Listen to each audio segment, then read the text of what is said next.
Alright, ladies and gentlemen, welcome to day 2 of the tournament. We're gonna go back to the first group and we're gonna have matches of round 3 and round 4 on this day. And then finally, on the last day, day 3, we're gonna have the final round 5 matches to find out who's gonna go further and who is gonna leave the tournament in the very early stages. Just to remind you, the first 6 places go into the final stage directly. Places 7 and 8 are going to compete in a double elimination tournament to figure out which one of them are going to qualify for the main event. And places 9 and 10 are going to leave us for good after this stage. And currently it looks like Kairos, Fate Weaver, and Marathi going to be leaving us pretty much, I guess, what we expected from this group. And Eltharion the Grim is still leading this group undefeated. So let's jump into the next matches of Group 1 on day 2. Alright, let's jump into the first match, and again, it's the Battle of the Skies, Eltharion the Grim versus Dreados the Ashen. Let us compare the Lords, and not looking good for Eltharion, minus 2000 health and almost 100 less weapon strength compared to Dreados.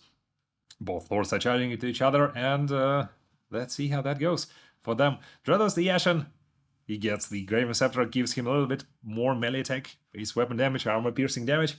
He also has the Blazing Body, that's gonna give him a little bit more physical resistance and melee damage reflection. And he also has the 10% damage resistance, 20%. No, that's actually separate from the Blazing Body, so he has very well equipped. And look at that, Eltharion is taking a lot of damage very quickly.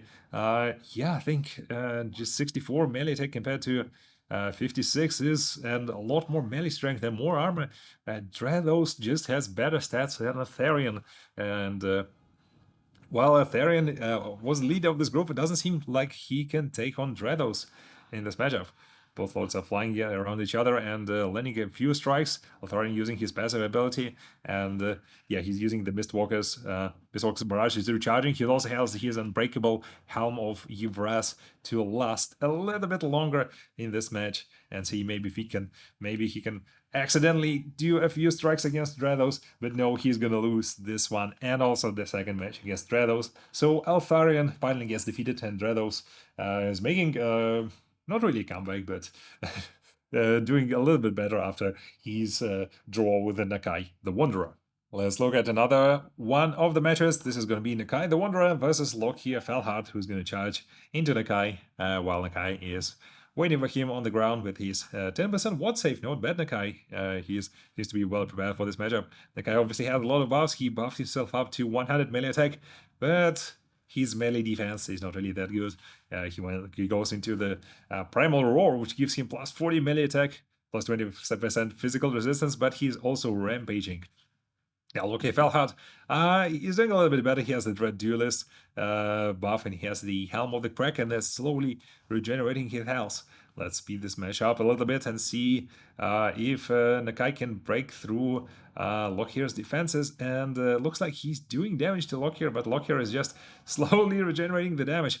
Nakai almost at the same level of health as Lockheer Felhard. They both down to almost 400 health. Nakai is maybe doing a little bit worse than Lockheer, but you need to remember Nakai doesn't have regeneration. He does have his 10% ward save and 5% physical resistance, and he can buff himself up with the Primal Roar.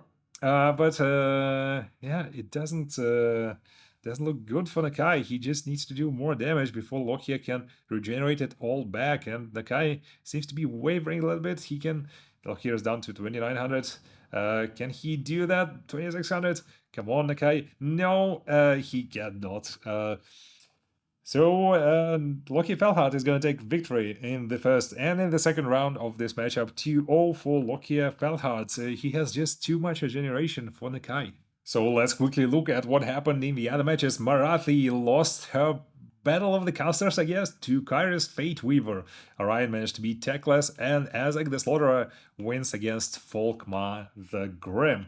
Let's jump into round 4 of the matches. Alright, let's jump into the first match. This is gonna be Lockheer Felhard versus Dreados the Ashen. Again, the battle in the skies. I guess Lockyer is a little bit better in disguise than Eltharion, so both of them charge into each other. And yeah, I'm just checking. Eltharion has never fought Lockyer, so would be interesting to see how that goes. Both of them do a lot of damage to each other. Lockyer is down to 5,500. And Drados is down to 4,600. So very fun battle. They both doing a lot of damage. Now obviously Lockyer has regeneration that Drados does not have. So both lords are fighting for their sky supremacy. I think is Lockyer gonna go down? No, they're both very close to each other in terms of health. Lockyer is down to 1800. Drados is at 2000 health, 1600 versus 1800. Let's look at this battle in the skies. There's nothing else to look at. Yeah, and Drados manages to score a very close victory against Lockyer Felhard. Let's look at the second match between these two, as Lockyer Felhard will try to get his revenge on Drados the Ashen. Both of them are charging in the sky. Yeah, the Bale, I think, is it the Bale Taurus or this is Lamassu? I'm not sure which one he's riding. He's riding the best one. Yeah, I think this is the Bale Taurus because he has horns. This time, Drados the Ashen seems to be taking a lot more damage than Lockyer. Lockyer is down to 5,500. Drados is at 4,700. Both of them are continue gonna fighting for the supremacy of the skies. I think Lockyer is doing a little bit better in this one. He's down to 3,100, but Drados is at 2,500. Lockyer seems to have learned from the mistakes of the first match. He's learning his strikes a little bit better. And obviously, I think Lockyer has just a little bit more defense. Yeah, the Helm of the Kraken gives him 56 melee defense versus 46 that Drados the Ashen has. Lockyer lands another good strike. Drados is down to 0 leadership. He's going to rout. Is he? No, he's going to 12 leadership. Lockyer is also down to 1900. So very close matchup between these two as they're fighting probably for the first place in this group. Drados the Ashen. Yeah, down to 600. Lockyer is at almost 1200 health, and Lockyer takes the victory in the second match between these two. So 1-1, well done, both of our competitors. Let's look at the next match between our competitors. This is going to be Eltharion the Grim versus Orion. Now, Eltharion decided to go on foot against Orion because Lockyer Felhard in the second round tried to fly into Orion, and that didn't work for him at all. Orion has a lot of anti-large bonus, and I think they're just tipped over Lockyer Felhard, so they're going to fight on foot. Let's see if Eltharion can beat Orion. Orion is a very surprisingly good lord in terms of melee damage. He doesn't have a lot of armor, but he has 75 melee attack. He has 20% physical resistance, and he also has a very secret ability called, let's find this, I think it was called the Cloak of... No, it was not. It was not called the Cloak of something, I think. Yeah, the Cloak of Misha, yeah, that's the one. It starts healing him and giving him 20% damage resistance if his hit points are less than 25%. So let's see how this battle goes. Orion goes down to 3,900. Eltharion is at 3,000. So very close matchup so far. Eltharion seems to be doing a lot of damage to Orion. Orion's down to 1,900. Orion is still at 3,000 health. So looking very good for Eltharion. But Orion still has Frenzy, and he has wonderful healing ability that's giving him 15 health a second. That is a lot, actually. That's a lot more than most healing abilities are going to give. So let's see if Eltharion can break through Orion's healing. He's down to 900, but no, Orion goes back to 1,100. Eltharion's down to 1,900, and Orion is still hangling around this number. He is still not going down, and they're very close now. Eltharion is down to 9,900, and Eltharion loses to Orion. Orion takes the victory against Eltharion the Grim, and he's also going to take the victory in the second round. It's going to be a very close one, but it would be the same issue. Is just not enough damage against Orion. He's going to regenerate all that he can against Eltharion. So 2-0 for Orion, who suddenly becomes the leader of this group. Let's look at the other matches in this group. Nakai the Wanderer wins against Teclis. Morathi draws with Bulkmaster Grim. And finally, Azak the Slaughterer manages to beat Kara's Fate Weaver. Not surprising. So after 4 rounds, we have Orion out of all the contestants leading this group. What a surprise. Lockyer Felhard and Drados the Ashen are tied for the second place, and Gareth, Fate Weaver, and Marathi are the ones that might leave this group. So in round 5, we're going to see a few interesting matchups. Orion is going to face Drados the Ashen and see if Drados can topple the king of the group. Loki Felhats is finally going to meet his match in disguise. Maybe or not. He's going to fight Eltharion the Grim, and finally Nakai should win the match against Falkmar the Graham, I think. So, very interesting group, but yeah, let's see if Orion will manage to qualify from the first place. Alright, let's jump into Group 2, where these are the standings after day 1. Malus Darkblade is leading the group alongside Karl Franz, Oxyotl, and Alariel the Radiant, alongside Thorgheim Bro for some reason, are the ones that are risking leaving the tournament. So let us jump into the first match in this group. Let's look at the first matchup. This is going to be Malus Darkblade versus Karl Franz, the Emperor of Mankind, of Reichland, I guess, but maybe I'm thinking more about Warhammer 40,000, where he would be the Emperor of Mankind. But for me personally, the summoner of the Electrocounts is the Emperor of Mankind. He is slowly charging into Malus. Let us compare these two. Malus has almost 2,000 less health, a little bit better in other stats, and a little bit worse in terms of weapon strength, but obviously Malus can transform into Zarkin and do a lot more damage to Karl Franz. Karl Franz charges into Malus and does quite a bit of damage, and Malus buff you buff with the Deadly Onslaught, that is plus 25% damage, and also the Blood Price, which gives him a ward save, a little bit more armor-piercing damage, a little bit more base weapon damage. Malus is a very good fighter without even the transformation. He's taking a lot of damage quickly, but obviously he has regeneration. He almost is up to 800 damage. Now he is back to 563,000. 563, obviously not 563,000. He's fighting Karl Franz, and it doesn't look like Malus is going to need the transformation. Actually, Karl Franz is down to 3,600, and while he has good stats, he doesn't have regeneration or physical resistance or anything. And it's not going to be very easy for Karl Franz to fight Malus. Malus is down to 2,300. I think he's going to transform at this point. Karl Franz is also down to 2,900, so a very close matchup. And I think this is the transformation. He uses the transformation, and finally Malus Darkblade in his new form is ready to fight Karl Franz, and that, I guess, is too much for Karl Franz. Almost 5,000 health with the demon Zarkan, and Malus Darkblade takes a 1-0 and then a very confident 2-0 over Karl Franz. Really is too hard for Karl Franz to fight Malus without regeneration or anything or any other abilities. Let's jump into the next matchup. This is going to be Alistair the White Lion versus Thorgrim Grudgebearer riding his... Let's look at that, what he's riding. That's right, he is riding his... Is it? Yeah, I think that's the Anvil of Doom. I have not really much of a dwarf accent, but yeah. This one will probably go in the book, but I think this is the Anvil of Doom. Let's wait until they charge into each other. Alistair the White Lion is charging on his Star Dragon, does a lot of damage very quickly to Thorgrim, but Thorgrim is obviously very well armored, has a lot of melee defense, has very nice melee attack, and doesn't have much armor-piercing damage, but almost half of it is armor-piercing. And Alistair the White Lion, he has very good stats, but he's getting debuffed in the melee defense department by the Oath of Vengeance. Not sure why Thorgrim would avenge Alistair the White Lion, but there we go. It's a matchup that's not really going anywhere. Thorgrim is not taking a lot of damage, and Alistair is slowly chipping away at the 125 armor that Thorgrim has. Alistair is down to 5,400 health, but Thorgrim is down to almost 3,000 health, so Alistair is down to 4,400, Thorgrim is at 2,800. It's actually not going well for Alistair after the initial charge. He's doing less and less damage to Thorgrim. Let's look at Thorgrim again. He has the Foe Seeker and the Great Book of Grudges that gives him plus 8 melee attack. That might be very useful against Alistair.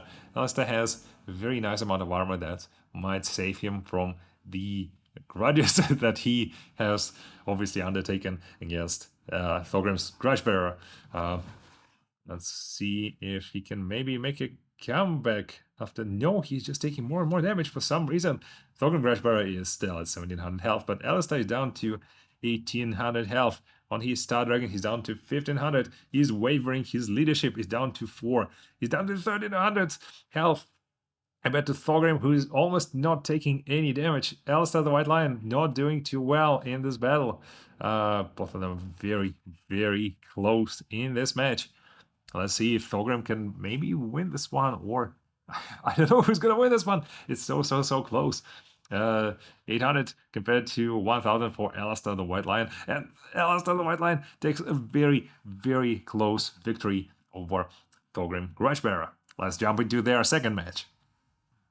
Alright, this is the second matchup. Alistair the White Lion is again charging into Thorgrim Grudgebearer, and considering how close the first match was, this one might be a little bit better for Alistair. He does a lot of damage very quickly again to Thorgrim, and this time I think, well, he's debuffed. Let's see if he can maintain the onslaught that he's conducting on Thorgrim Grudgebearer. He's doing a little bit more damage again. He's chipping at this very, very, very tough to kill dwarf with his 62 melee defense, 125 armor. He is landing more and more strikes. I think looks like Alistair might take this one. Let's see if this is going to be a close one, or is it going to be a well, probably not an easy victory for Alistair anyway, but yeah, look at that. He's again down to 3500 and Thorgrim is at 2300, so again, surprisingly close matchup, even though Thorgrim doesn't have armor-piercing damage, but he's down to 1900. Alistair is at 2500.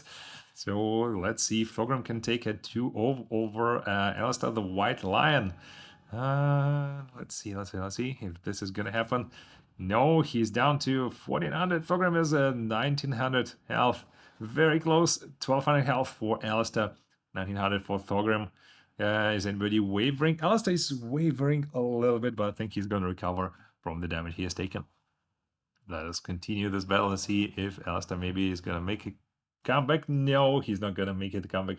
And Thorgrim Grudgebearer takes second victory against Alistair. Let's look at another match in this round. This is going to be Alariel the Radiant charging into Oxyodal. Let us compare the fighters, Alariel and Oxyodal. Oxyodal has less health, and he does have a little bit more melee damage than Alariel. Alariel is still trying to find where Oxyodal is. I think she found him. There he is. And they can both start the battle. Let's look at the damage. Yeah, Oxyodal doesn't have any armor-piercing damage. Alariel also doesn't have much damage, but Alariel charges into Oxyodal, does a lot of damage, and she uses her healing ability to heal herself up a little bit. Let's see how she's doing. Yeah, she's just healing up the measly damage that Oxyodal is putting out. She has the Shield Stone of Isha, which gives her 10% physical resistance, and she is getting poisoned a little bit by Oxyodal. But let's see if that's going to be enough. Oxyodal is taking a lot of damage. He doesn't have a lot of health. He doesn't have a lot of melee defense. I think he's going down to Alariel. Alariel is going to take 1-0 and then 2-0 in the second round. Well done, Alariel. She's finally scoring the victory against Oxyodal. Let's look at another matches, and I do apologize, we need to make a correction. Thorgrim Grudgebearer, Alistair the White Lion obviously is 1-1, as I said. Unfortunately, I said 2-0 in the end of the match that they had. That's not true. They had a 1-1 rounds, so very good fight between them. Lewis Linker wins his match against Skarsnik, and then Thoric Ironbrow manages to beat Dredge Craventail. Let us jump into round 4. Alright, let's jump into the first match of round 4. This is going to be Lewis Linker. King Lewin Linker. I'm calling him Lewis for some reason. He is Lewin Linker, charging into Malice Darkblade. Doing a lot of damage to Malice very quickly. Malice obviously is turning on his Deadly Onslaught, and the Sword of Korean gives him minus 24, melee attack, minus 30 armor, so that is quite a bit of a debuff. Let's look at King Lewin Linker. Jesus Christ. He has the latest champion, which gives him a little bit of regeneration, a very nice ward save actually, 15% ward save. That is a lot. Let's see how his battle goes against Malice Darkblade. Malice is taking a lot of damage, so I think Malice is going to have to resort to his transformation against Lewin Linker. Lewin is down to 3900, but I think, yeah, he's gonna regenerate. But the Malice is also regenerating his health little by little, so both of them are still in a very, very close matchup. Malice is doing his transformation, and let's look at Zarkan that Malice transformed into. He's unbreakable, by the way, so it's going to be much harder for other lots to break him. He has Frenzy, he has Warp Sword of Cain, which gives him 5% physical, 5% ward save, and a lot of regeneration. So let's continue the battle. But no, Lewis Linker cannot take the battle against Malice Darkblade. Malice Darkblade is gonna score a 2-0 in the second match as well in this matchup. Malice is just too strong for the other competitors in this bracket. Let's look at the next match in this group. This is gonna be Karl Franz versus Thorgrim Garage Bearer. Karl Franz, the Emperor of Mankind, is charging on his Griffin mount into Thorgrim, riding his Anvil of Doom. Lots of damage done to Thorgrim very quickly, but as we know, the charge bonus is going to slowly go away. And let's compare the competitors. Karl Franz down to 19 melee defense. Yeah, Thorgrim Garage Bearer is debuffing him. And see if the Griffin is going to be enough to chip through this very, very tough Dwarven defense. Karl Franz down to 4200 health. Thorgrim Garage Bearer is still sitting at 4200. Karl Franz is down to 3200. Thorgrim Garage Bearer is not taking any damage with his 86 melee defense. Obviously, Karl Franz is having a lot of trouble hitting Thorgrim Garage Bearer. And again, this is not a matchup where everybody moves around or dances or dodges or anything. They're just standing and smashing each other. But Thorgrim Garage Bearer is going to take 1-0 and 2-0 again in the second match against Karl Franz. Karl Franz, well done, you fought bravely, but Thorgrim Garage Bearer just has very good defenses to lose this matchup. Let's look at the other matchups. In the round 4, Alistair the White Lion is going to take a victory over Skarsnik. Oxyotl loses to Tretch Craventail, and finally Thoric Ironbrow manages to beat Alariel the Radiant. So here are the final standings after day 2. Malice Darkblade is leading this group with 8-point difference. He won all the matches. He's 4-0-0. Thorgrim Grudgebearer is a little bit ahead of Alistair the White Lion, who's going to fight Lewin Linker in the next one. That should be interesting. And we'll see if Thorgrim Grudgebearer can survive the onslaught of Malice Darkblade.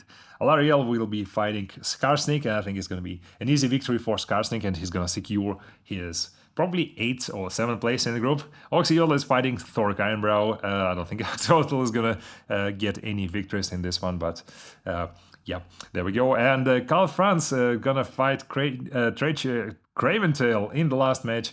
And again, maybe this will be an opportunity for Tretch Craventail to get a little bit higher in the group if he manages to draw one of the matches. I would say the group, well, went more or less as expected, and Alariel the Radiant, Oxyotl are the likely candidates to leave us on day 3, but again, you never know what's going to happen, so we'll see you on day 3 in this group. Alright, let us jump into the next group. This is going to be Group 3, fighting on day 2. Here is standings in the group. Colic Suneater and Tekkenhauen, so far no losses for either of them. They're fighting for the first place, and looks like the Fae Enchantress and Ark in the Black are gonna be the ones that are gonna leave this stage of the tournament. So let's see how the matches in this group go and jump into the first one. Let's jump into the first match. This is gonna be Colic Suneater versus Tekkenhauen. Both of them are charging into each other. Tekkenhauen on his very big Stegadon Engine of the Gods, and Colic Suneater is almost of the same size. And let's check the mass. Colic Suneater, and yeah, they almost had the same mass. So Colic Suneater took quite a bit of damage in the initial onslaught, but he has a bonus versus large, which I think is going to help him a lot to deal with Tekkenhauen. Tekkenhauen has a bonus versus infantry, but his attack and his melee attack and melee defense, I don't think they're going to be enough to beat Colic Suneater. And as we can see, Colic Suneater is just doing a lot more damage than Tekkenhauen. So looks like Colic Suneater is gonna take this one. Come on, Colic or Tekkenhauen. Come on, no, Colic is gonna take this one, and he'll also gonna take the second match in the first round. So 2-0 for Colic Suneater.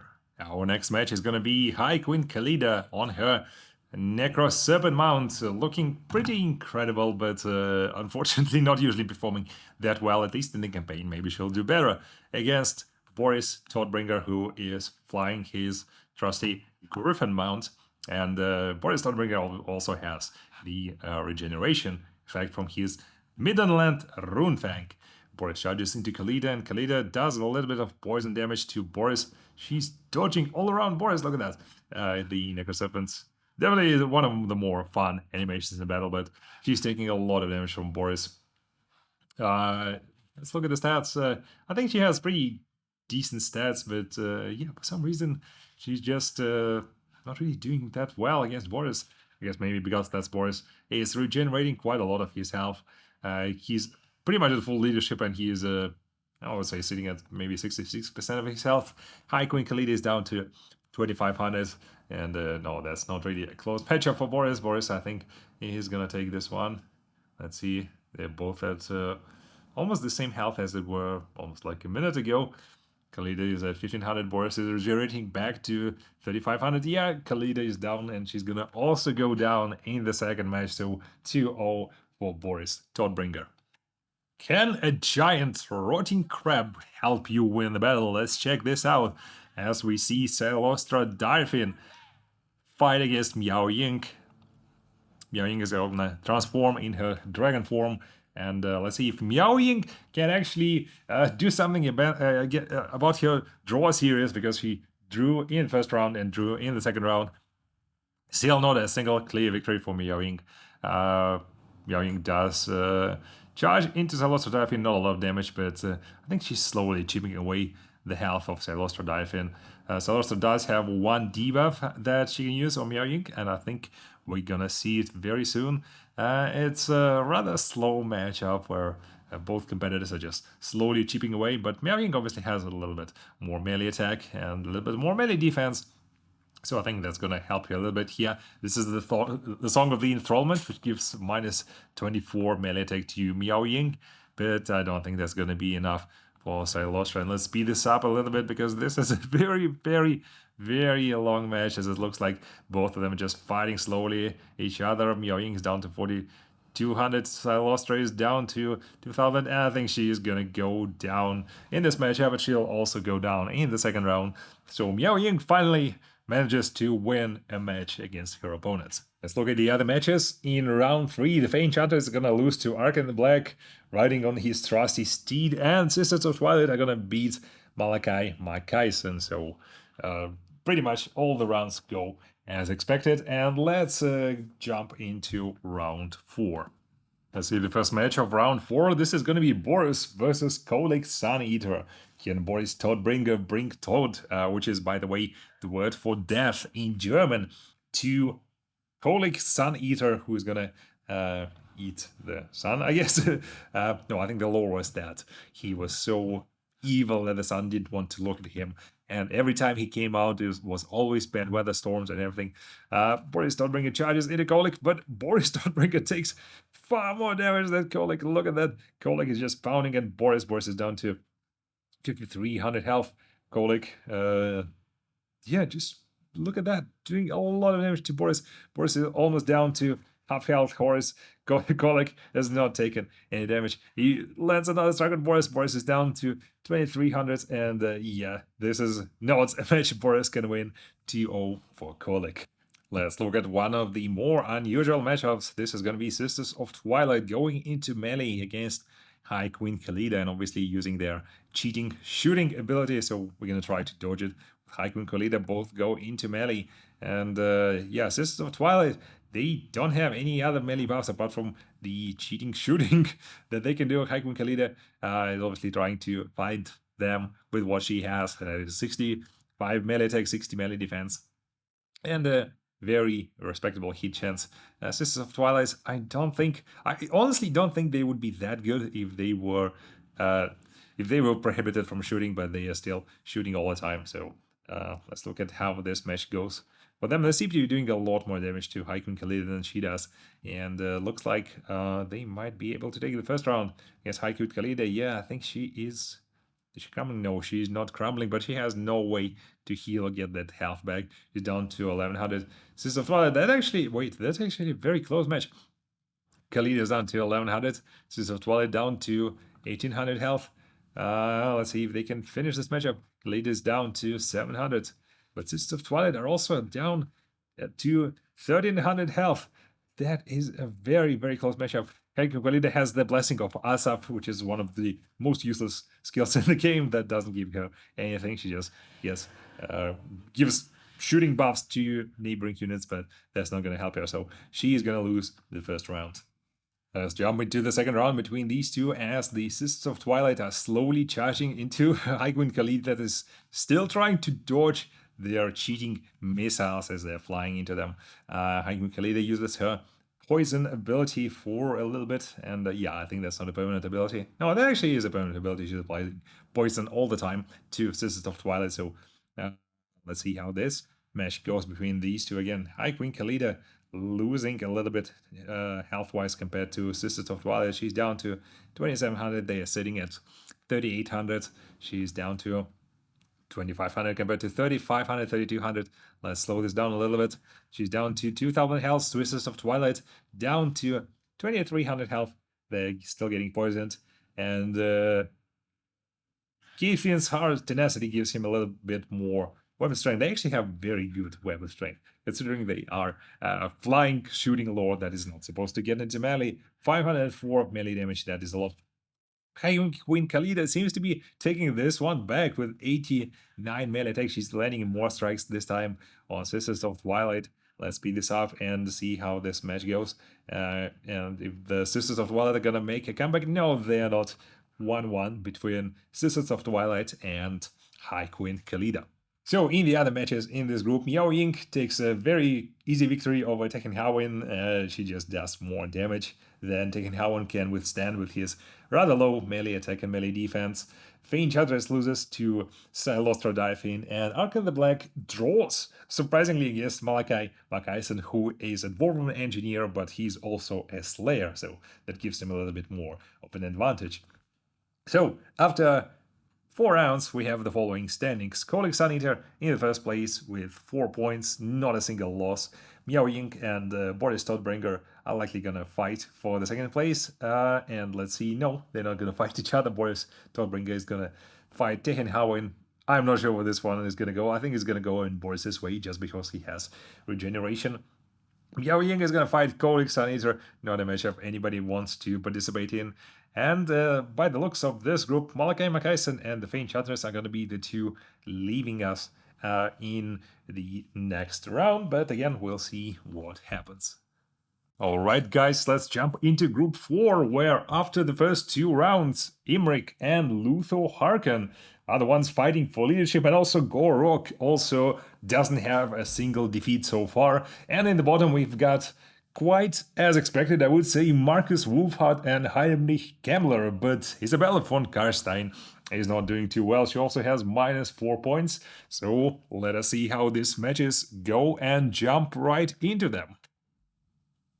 Alright, let's jump into the first matchup. This is gonna be Luther Harken versus Imrik. Another battle in the skies, and let us see how that goes. Let's compare the competitors first. Imrik has a lot more health and pretty much more of everything, but obviously, as we remember, Luther Harken has the silence ability, which doesn't allow Imrik to use any of his buffs that he wants so much to use. And Luther Harken has some buffs of his own, obviously. Black Powder Plenty is not very useful, but he has regeneration. He has the Magical Void again, not very useful, and let's see. Oh, he has 2 regeneration. So he has regeneration and he has the hunger. So I think, do these stack on each other or what's going on? It's really hard to say. Yeah, this one is 10% and this one is 10%. So he managed to stack up 2 buffs. Well done, Luther Harken. Very close battle. Luther Harken is down to 5,700 and Imrik is at 5,900. A very close matchup between these two. And also, Imrik is getting poisoned and disrupted. So this is minus 10% physical resistance and silenced. And this is the power of Luther Harken. He just doesn't allow other lords to use their abilities to their advantage. He also has the shooting ability, and let's look at that. And he's also slightly cheating in this tournament. That is 400 damage, so I'm not sure if he's managing to hit Imrik with that, but The battle is going very close. Luther Harkin is down to 3,700. Obviously, he is not as powerful as Imrik, but he has his advantages, and Imrik is down to 4,500. A very, very close matchup. Let's speed this up a little bit and see if Luther Harkin and his cheating advantages would be enough to take down Imrik. Imrik is down to 3,200. Luther Harkin is down to 1,600. Yeah, I cannot click on him. Yeah, 1,700 for Luther Harkin, and Imrik is slightly ahead in this matchup. Luther Harkin doesn't seem to have enough of his tricks to take this one. He's down to 600. Yeah, I think he's wavering. He's losing this matchup. Luther Harkin goes down in the first match, and the second one is going to go the same way. So Imrik is going to take a 2-0 victory over Luther Harkin. Let's get ready for the next match, where we're gonna have Gorok versus Grombrindle.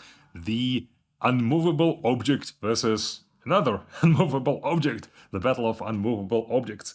Both of them, I think, are gonna charge into each other in a very, very slow fashion. Let's look at them. Grombrindle has more health, more damage, and more melee attack, more weapon strength, a little bit less melee defense, but I think that should be enough to handle.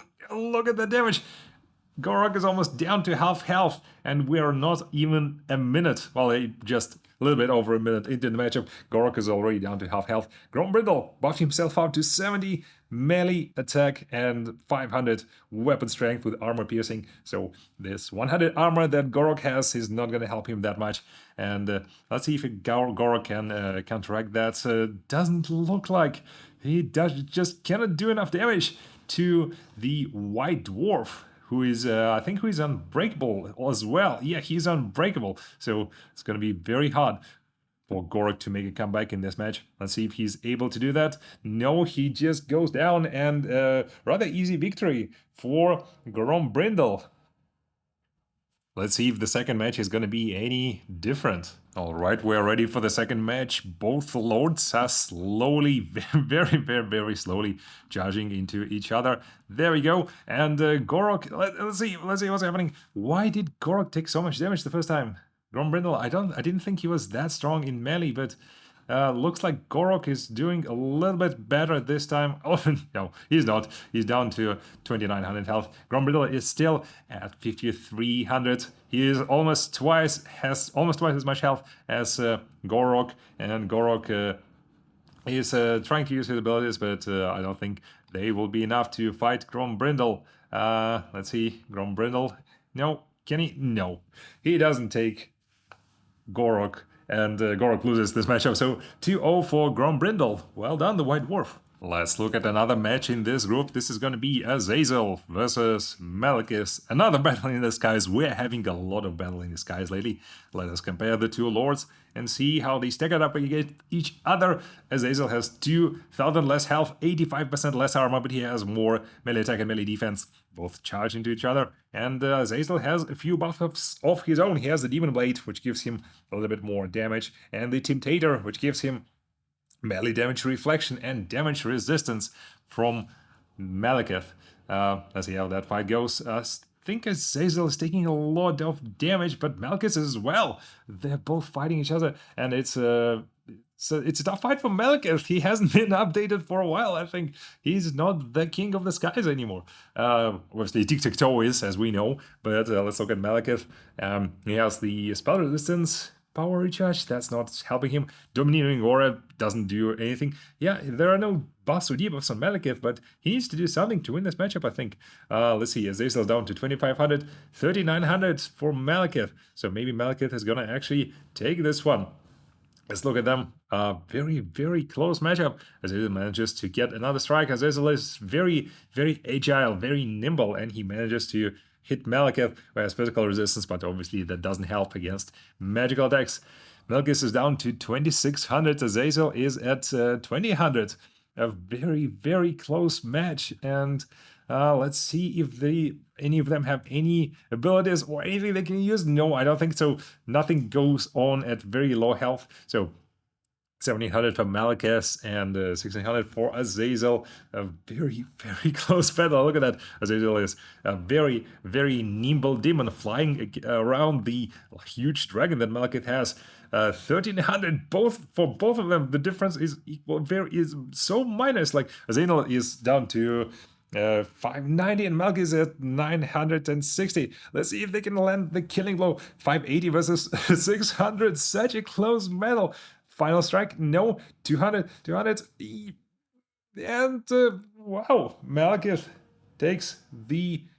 No, that's not Malekith, the Warhorse of the Apocalypse. Azazel takes the first one. Yeah, look at that. He lands the final blow, and here's Malekith on his bloodied dragon going down in the first match. Let's look at the second one.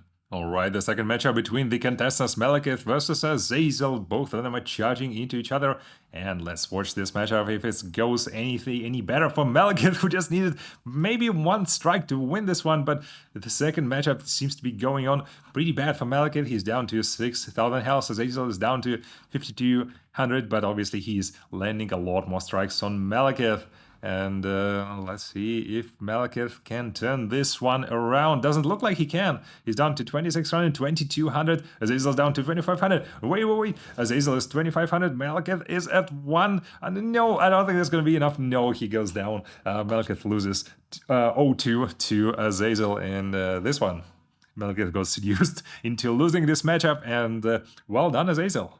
So these are the results for round 3 in Group 4. Heinrich Kammler loses to Markus Wolfhard in the battle for one of the last places in this group. Isabella von Karstein, who is for some reason written as Con Karstein, and we're gonna fix that in the future, wins against Draika, and then Malekith, as we just saw, loses to Azazel. Let us jump into round 4.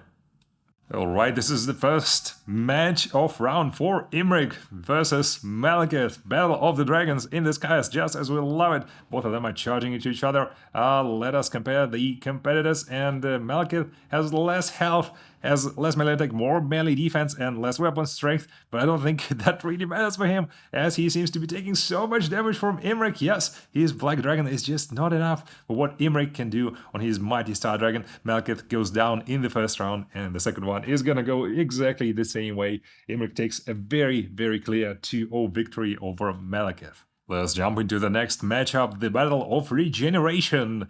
Regenerating Luther Harkin, cheating Luther Harkin versus Isabella von Karstein, who can just regenerate. Regeneration doesn't get silenced, but who will not be able to use her abilities, waiting as Luther Harkin charges into battle. And let's see how this one goes. And yeah, it looks like Isabella is just taking a lot of damage. She cannot do anything. Maybe she'll get a chance to use any of her abilities, but no, she's just taking more and more damage from Luther Harkin, and she goes down in a very unspectacular fashion. Let's look at the second matchup between these two, and maybe this time Isabella will be able to at least use some of her abilities, because if Luther Harkin misses his attack in combat, she might get a very, very small chance to use her abilities between the silences. But as you can see, let's slow this down and look at that. She is disrupted and silenced, and I think this is gonna go for the majority of the match. Yes, she does not have any chances against Luther Harkin. Luther Harkin destroys Isabella von Karstein. 2-0 for Luther Harkin. So these were the matches in Group 4. Grombrindel wins a very easy victory against Markus Wolfhard. Azazel beats Heinrich Kammler, and Gorok wins his matchup against Draika. And here are the standings after day 2. Imrik, the only one in the first place, the only one undefeated. Grombrindel, Luther Harkin, and Azazel tied for the second place. It's going to be an amazing group to see how that goes, because Imrik is going to play Grombrindel next, and Luther Harkin is going to settle it with Azazel and see if his silencing and disrupting abilities are going to be enough to win this matchup. Gorok is probably going to score a very easy victory over Markus Wolfhard. Heinrich Kammler is probably going to lose to Isabella. And Malekith versus Draika. Again, I think Malekith should win this one. He didn't do so well. His score is, as you can see, is 1-3-0. Only 1 win and 3 losses. Not very good result, Malekith. What are you doing? So maybe he's gonna score well in this one and get someplace in the middle of the group. So these are results for Group 4. And last but not the least, let us jump into Group 5, the Group of Death. One of the two groups of death, and here are the standings before this day. Grimco Ironhide is the only one who managed to win both of his matches, and all the others are somewhere in the middle with 1 or 1.5 points. A very, very closely packed group. Let us jump into the matches and see how they go. Let's get ready for the first match, the Battle of the Greens. A very green Tamarkan the Maggot versus an even more green Grimgor Ironhide. The competitors are slowly charging into each other. We have already seen both of them in action, both of them mighty warriors. Even though Grimgor has almost 5,000 less health than Tamarkan. Tamarkan charges into Grimgor, and Grimgor goes down temporarily. He gets up and look at that, Grimgor buffed himself up, almost 100 in all the stats, 150 armor. Incredible stats, but obviously he's poisoned. And let's see if Tamarkan is... Tamarkan is down to just 20 melee defense. But he has a very huge amount of weapon strength. And I think one of the big advantages he has is that he's so heavy. I think he's the heaviest lord in the game. He's just knocking Grimgor down. Grimgor had very good stats, but he just couldn't get up. He just got knocked down again and again. Let's slow this down and see how this is going. 3,700 for Grimgor, and Tamarkan is at 6,700. A very... I'm not sure if it's even a close match. Like, proportionally wise, percentage-wise, I think they're at the same percentage level, but obviously, 3,000 health is a lot less than 6,000. A lot of slime going from the toad dragon that Tamarkan is riding. Tamarkan is down to 5,200, and Grimgor has a few abilities of his own that he can use. That is Standing Ground. Best of the best, that gives him 10% of ward save and melee defense, a very useful ability. And he got the Rotting Host, which just increases his melee attack a little bit. Tamarkan is down to... because of You Are Next, he's down to 0 melee defense. Grimgor can land some very easy juicy strikes on Tamarkan. Tamarkan is down to 3,100, and Grimgor uses his Bloodforged armor for just a little bit of extra armor. 150 armor is nothing to forget about for Tamarkan. Down to 2,400. Grimgor is sitting at a very comfortable 2,400 as well. Our piercing damage, Tamarkan is very, very low, but obviously he has the Feast of the Maggot Lord, which is gonna heal him the first time. He goes down to very, very low health. Grimgor is poisoned. He's still trying to out-buff all the debuffs that are going on Grimgor. I think that's working for him. 1,700 for Grimgor and 1,500 for Tamarkan. Tamarkan goes down to 1,100. Very, very, very close matchup, but Grimgor needs to do a lot better than that if he is to take down Tamarkan. Tamarkan needs to go down twice. Let's see if Grimgor can do that. And again, Grimgor gets knocked down. His math is just 2,000 compared to 9,000 for Tamarkan.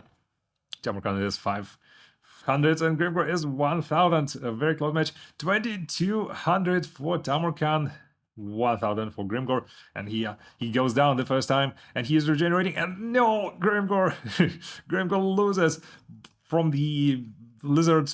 I'm not sure what this is, farting in his face or striking him with his tail. A very, very close matchup, but Grimgor just couldn't quite make it. Wonderful first round. Let's watch the second round between these two as they are charging into battle.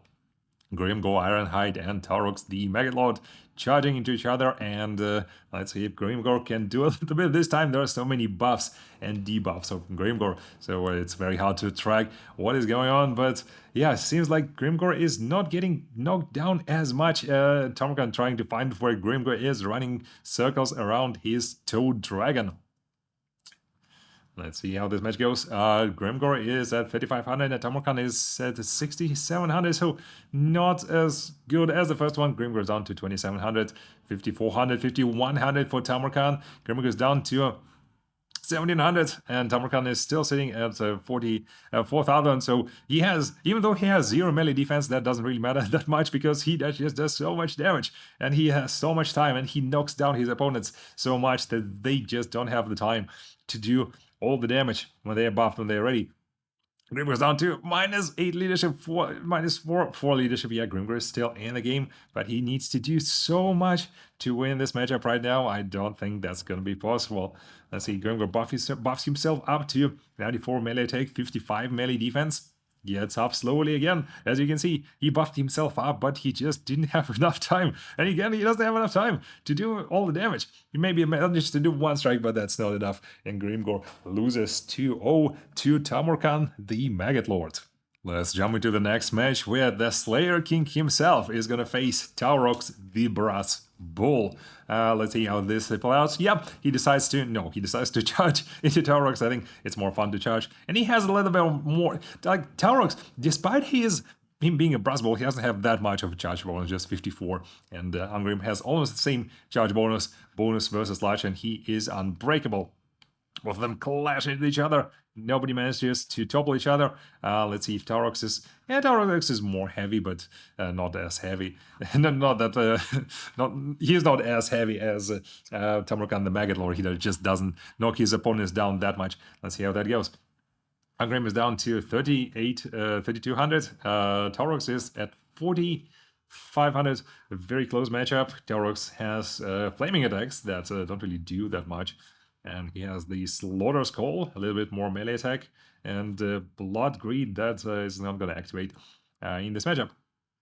Let's look at Angrim. He has Unbreakable and how much of a bonus versus Large? 30 bonus versus Large. That is a lot, actually. Most lords have 15 or 20. He has the Onslaught and Foe Seeker that he's going to use, and obviously the Axe of Dargo and the Death Blow when he goes down to very low health.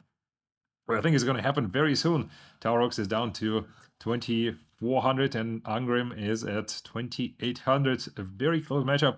And I think this one is more interesting because neither of the lords can regenerate or have any low health abilities. They just designed to do more and more damage. Angrim is down to 2,100, but Taurox is again taking more damage, more and more damage. Angrim is a very, very strong melee competitor. 65 melee attack, 44 440 melee strength, a lot of armor piercing, and a huge damage versus Slash. Taurox is down to 800, but Angrim is also on his last legs. A very, very, very close final final seconds of this match between these two. Taurox is down to, and Taurox goes down while jumping. Angrim takes him down in a jump.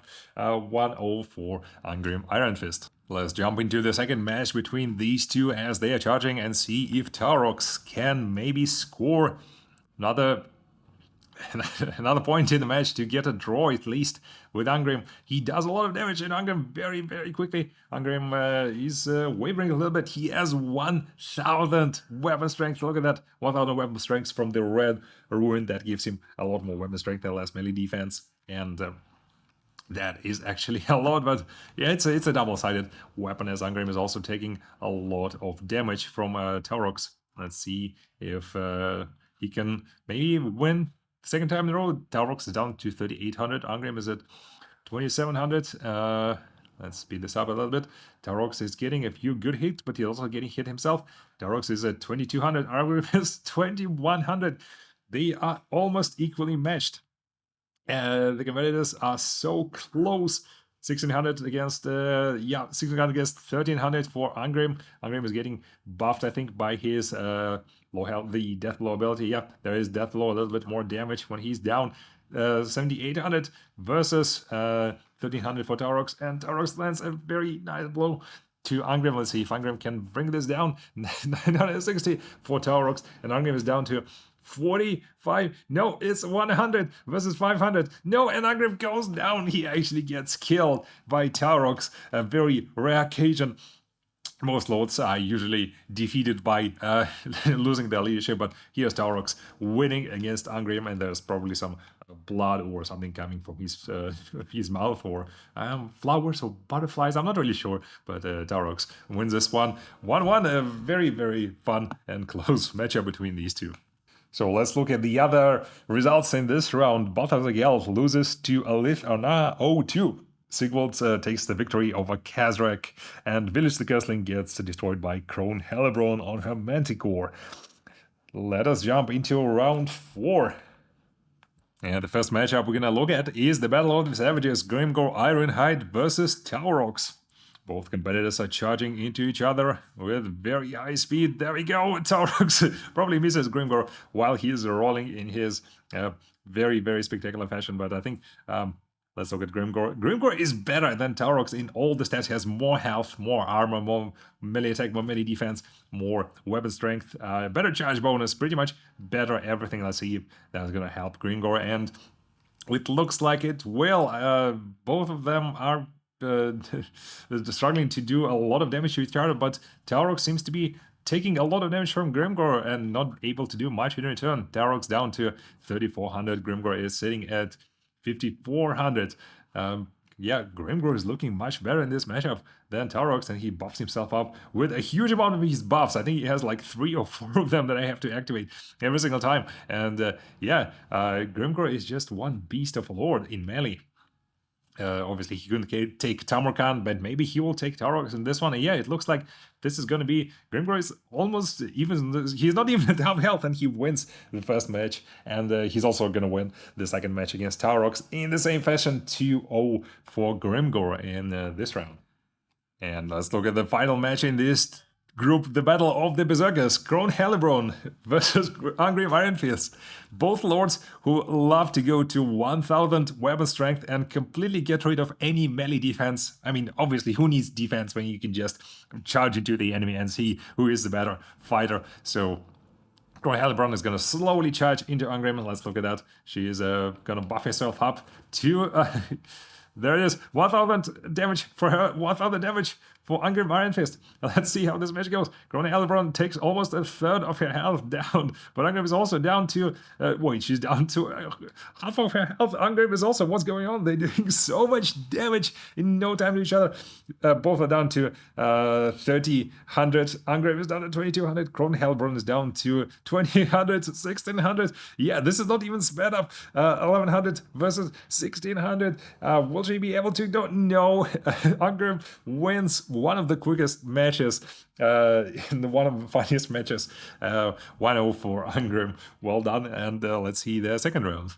All right, let's see the second matchup between these two suicidally brave warriors as Crone Hellebrand charges again into Angrim Iron Fist. Let's see. Let's watch them above themselves to a huge strength. Angrim goes down to 4,000 health in an instant, but so does Crone Hellebrand. Lots of damage, lots of blood flying around. Angrim is down to 2,500. Crone Hellebrand is also down to 2,500. I'm not even sure what's going on. 1,700 versus 1,800. 1,700 versus, yeah, it's still the same. Still the same. Okay, no, and Angrim Iron Fist loses. Wins the second match by striking a very, very spectacular blow to the head of the Manticore that Crone Hellebrand is riding. 2-0 for Angrim Iron Fist. Well done, Slayer King. So in other matches, in round 4, Tamarkan the Maggot Lord wins his match against Sigvald the Magnificent. Balthazar Gelt loses to Kazrak, and Alith Anar loses to Village the Curseling. So here are the standings between round 5. Tamarkan the Maggot Lord is leading this group, but he is not the one who managed to win all the matches. He still has one tie. Grimgor Ironhide and Angrim Iron Fist are probably going to fight for the second place in a very interesting matchup in round 5. And Tamarkan, the Maggot Lord, will fight Crone Hellebrand, who will again debuff herself and debuff her melee defense and buff her weapon strength to 1000, and we will see if that will be enough to take down the mighty Tamarkan. Balthazar Gelt and Sigvald the Magnificent. Sigvald will likely take this one, I think, and Alithanara versus Taurox, yeah, easy points for Taurox. And then Village the Curseling versus Kazrak, battle for probably the place 7 or place 8, I'm not sure where that one is gonna go, but these were all the matches for Group 5, and thank you very much for watching. We'll jump next into Group 6 in the next video. Thank you very much for watching this one.